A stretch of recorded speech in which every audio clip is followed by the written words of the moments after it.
నమస్తే అన్న. నమస్తే. మీ పేరు? శ్రీనిబాబు, ధర్మసారం. ఏం చేస్తుంటారు? బట్టల వ్యాపారం. నెక్స్ట్ ఆంధ్రాలో ఎలక్షన్స్ వస్తున్నాయి, ఏ పార్టీ వస్తుంది అంటారు?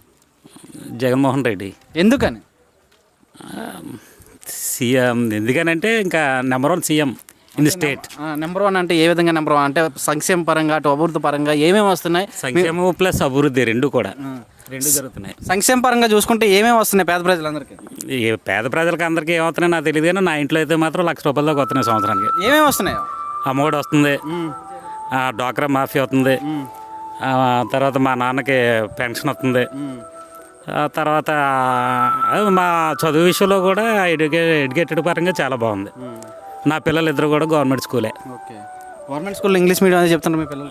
బ్రహ్మాండంగా చేస్తున్నారు, చాలా బాగా చెప్తున్నారండి. నాలాంటి పూర్ క్యాండిడేట్కి Jaganmohan Reddy is the best CM, one of the best CM. అలాగే ఇంతకుముందు సీఎంల పరిపాలన చూసి చంద్రబాబు నాయుడు గారిని, రాజశేఖర రెడ్డి గారు కానీ, కిరణ్ కుమార్ గారు కానీ, ఇప్పుడు జగన్మోహన్ రెడ్డి గారు చూశారు. కంపేరింగ్ చేస్తూ ఎలా ఉంది కొత్త సీఎం అంటే? ఇంతకుముందు ఎక్స్పీరియన్స్ లేకపోయినా ఎలా చేస్తున్నారు అంటారు?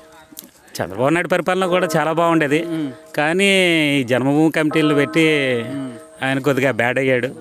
జన్మభూమి కమిటీల స్థానంలో జగన్మోహన్ రెడ్డి గారు వాలంటీర్ వ్యవస్థను తీసుకురావడం జరిగింది కదా, ఎలా ఉన్నది వాలంటీర్ వ్యవస్థ? జన్మభూమి వాలంటీర్ వ్యవస్థ వెరీ వెల్, సూపర్. ఇలాంటి వ్యవస్థ ఎప్పుడు చూడలేదు నేను. నా వయసు ఇప్పుడు 40 సంవత్సరాలు.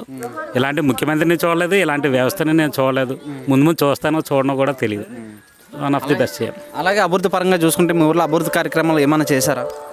మా ఊళ్ళో అభివృద్ధి ఇంటింటికి అసలు అతను చెప్పలేదు, అలాంటిది నా ఇంటికి కుళాయి వచ్చిందండి. నా ఇంటికి కుళాయి వచ్చింది, తర్వాత రోడ్లు వేసారు. మా ఊరు మీరు చూడొచ్చు, మాది నర్సీపట్నం మండలం.